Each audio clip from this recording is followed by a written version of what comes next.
45,000 people have been killed, many more buried under rubble, a community, a land decimated, healthcare decimated, children killed at the rate that we've never seen children killed before.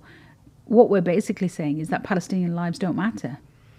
And the reason that Palestinian lives don't matter is because when we talk about those that march for peace and those that march for Palestine, we've dehumanized them, and we've dehumanized them by labeling them as Muslims, by labeling them as Islamists and extremists and anti-Semites, because the quickest way to dehumanize a whole community, even when they're not Muslim, is to define them as Muslim.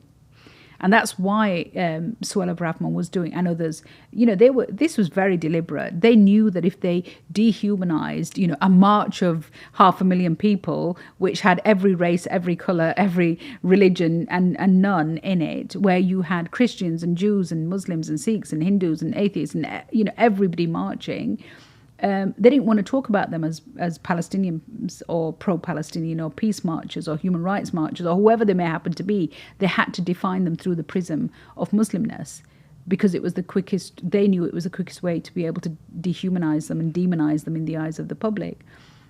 It hasn't really worked if you look in terms of the polling.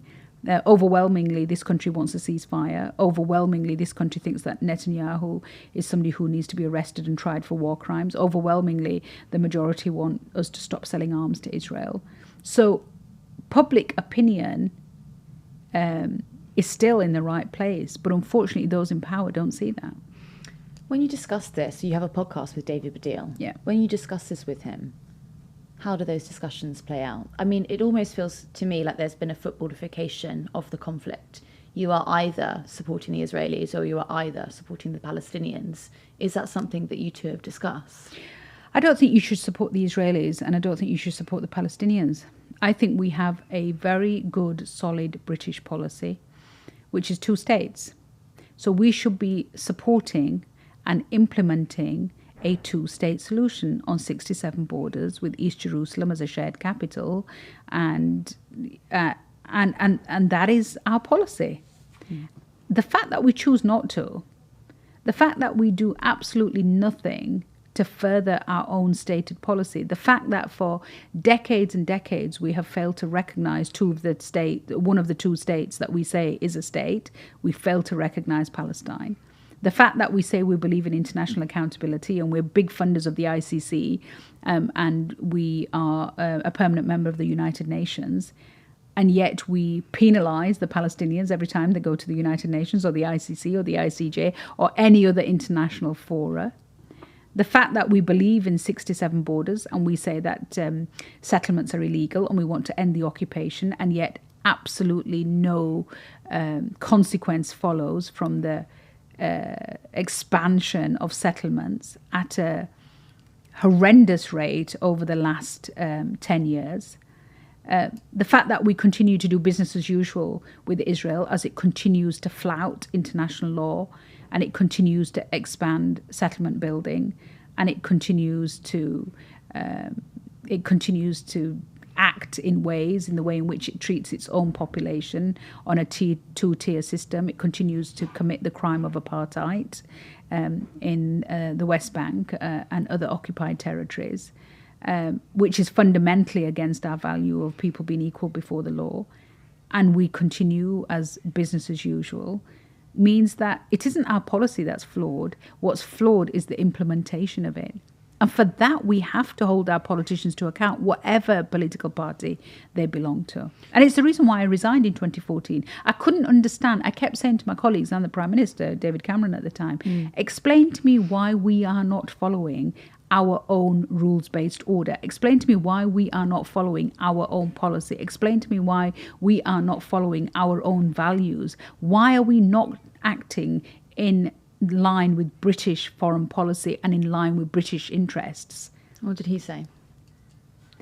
Well, I think the theory was that what we do is we try and appease Netanyahu, and through that appeasement we win favour with him, and through winning favour with him we win some level of influence on him, and through some level of influence on him we eventually get him to, play ball. And 10 He's years never later, going to play ball. Mm-hmm. If anybody has studied, I mean, even, if you look at all the internal conversations from the US and politicians, every time there's been a leaked conversation about Netanyahu, it's been absolutely my experience, which is he cannot be trusted. You can't not believe a word he says.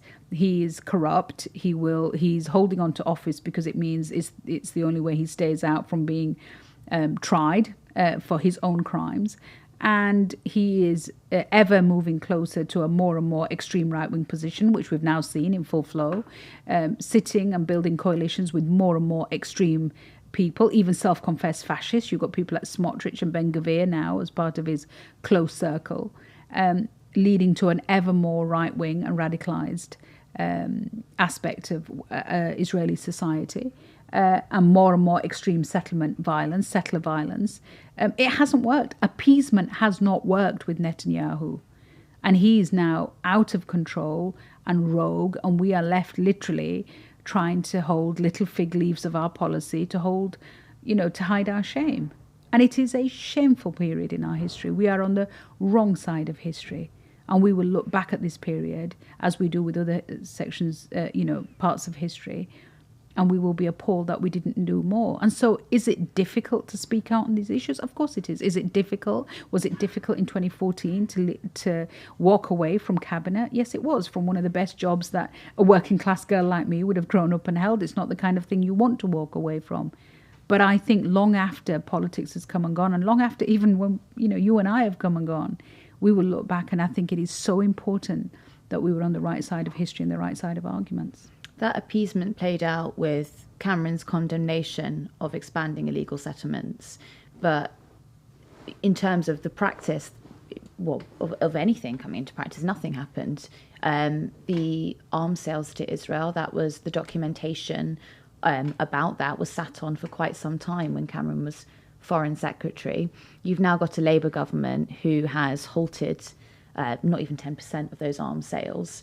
So what's the difference between the Conservative line of thinking when it came to Netanyahu, which is what you've said is appeasement? What is different now with the Labour Party? Absolutely none at all.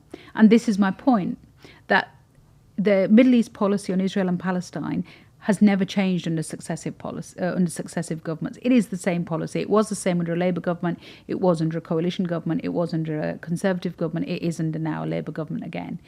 But every single one of those governments has failed in its implementation of it. And that's the question to which I do not have the answer.